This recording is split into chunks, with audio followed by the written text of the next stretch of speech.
L'une de mes principales missions était l'accueil des visiteurs officiels ou officieux, mais chaudement recommandés. Cela n'avait pas que des inconvénients. Quand on m'annonçait la visite de Sa Majesté Sizovat en compagnie d'illustres hôtes tels le maréchal Joffre en 1921, les pistes étaient aménagées. J'en arrivais à souhaiter que de hautes personnalités viennent plus souvent pour que les routes soient enfin praticables. Les marshals se passionnent pour toutes les manifestations de l'art khmer, royal ou populaire.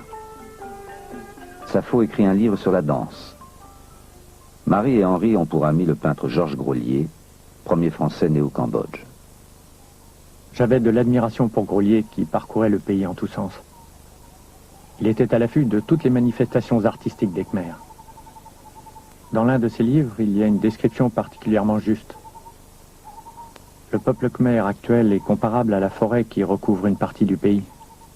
Comme elle, il est plein de mystères. Dans ses gestes, ses coutumes, on découvre parfois, comme au cœur des forêts profondes, un vestige vivant encore mêlé aux coutumes modernes. Tout le pays garde le sommeil profond, définitif, d'un passé dont il ne profite pas et dont il ne peut s'affranchir.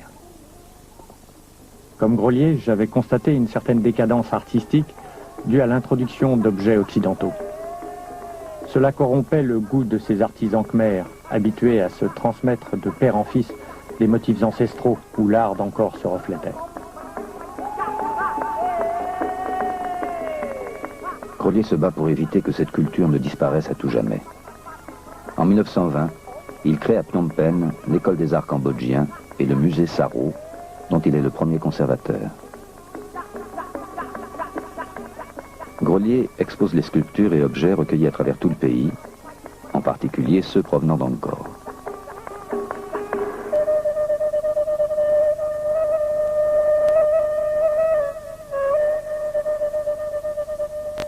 Henri Marshall continue son travail de dégagement des temples. L'école lui donne des moyens et un photographe. Dans ses rapports et journaux de fouilles, il note les faits de la vie quotidienne, les travaux, les découvertes, ses sentiments. Je suis dans ma voie. Ma vision d'art s'affine et se développe. Nous travaillons à mettre à jour et reconstituer des monuments majestueux. Ce sera long et fatigant, mais nous réussirons, parce que nous avons l'enthousiasme.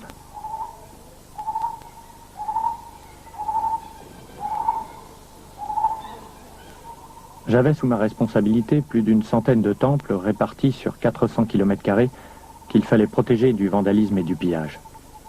Je n'ai jamais pu empêcher les touristes d'emporter des pierres sculptées, car pour beaucoup de gens, cela ne constituait pas un vol, puisque d'après eux, ces pierres n'appartenaient à personne. Sujet brûlant dont nous parlions souvent avec Georges Grolier.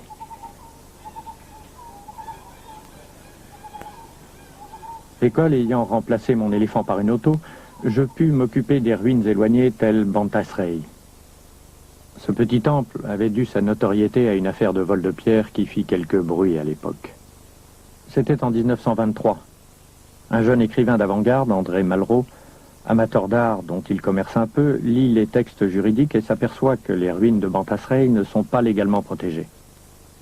Sous couvert d'une mission archéologique, il vient à Angkor où je le rencontre avec sa femme Clara et un ami. Un jour, tous trois se rendent à Bantasrey.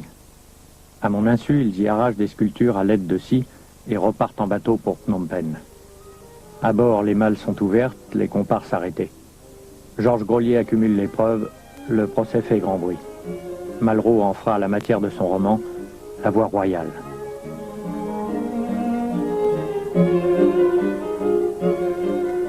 L'école en profite pour mener campagne pour la protection des ruines. Les hommes de terrain fournissent les données aux chercheurs. À Paris, Georges Coëdès et Philippe Stern établissent la chronologie des temples khmers, tous construits du 9e au 14e siècle. Il faudra 35 ans pour ériger Angkor Wat. En Europe, pendant ce temps, les chrétiens bâtissaient leur cathédrale.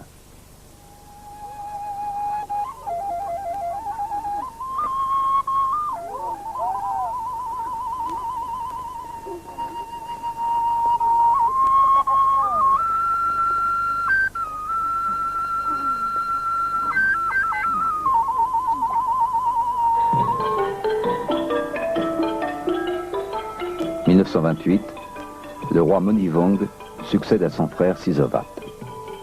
À Phnom Penh, Marshall assiste aux fastueuses cérémonies célébrant l'incinération du défunt. Mais aux festivités royales, Marshall préfère le calme de sa vie provinciale. Il serait pourtant excessif de dire que, malgré mon admiration pour ces cérémonies et fêtes, aucun détail ne vint me choquer. Je fus par exemple assez loin à m'habituer à l'aspect des femmes cambodgiennes, à la carrure un peu forte et aux têtes à cheveux coupés ras. Ce n'est que plus tard que, par la souplesse et la grâce de leurs attitudes, les Cambodgiennes purent me faire oublier cette première impression fâcheuse.